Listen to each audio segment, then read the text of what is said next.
અંકલેશ્વર નવા બેટ ખોડિયાર માતાજીના મંદિરે વડ સાવિત્રીના વ્રત નિમિત્તે સૌભાગ્યવતી બહેનોએ વડની પૂજા કરી પતિના લાંબા આયુષ્ય માટે પ્રાર્થના કરી।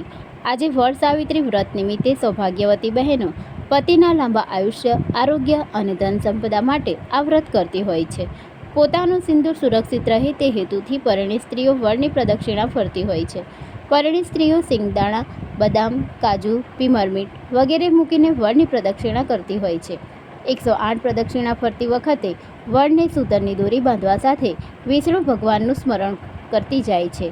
આ વ્રત કરવાનો મુખ્ય હેતુ પતિના સર્વાંગી વિકાસ તેમજ સંતાનની સર્વ પ્રકારે સુખાકારી તે હોય છે। આપણા શાસ્ત્રમાં ઉલ્લેખ કરાયો છે કે ધનવાન રાજકુંવરી સાવિત્રી દેવીએ પણ આજના દિવસે વ્રત સંપન્ન કર્યું હતું।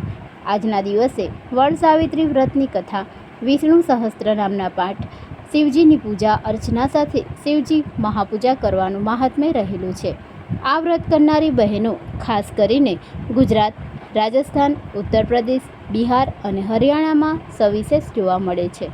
આજે વડની પ્રદક્ષિણા કરવા માટે તેમજ શિવજીના મંદિરે દર્શનાર્થીઓની ભીડ જામશે।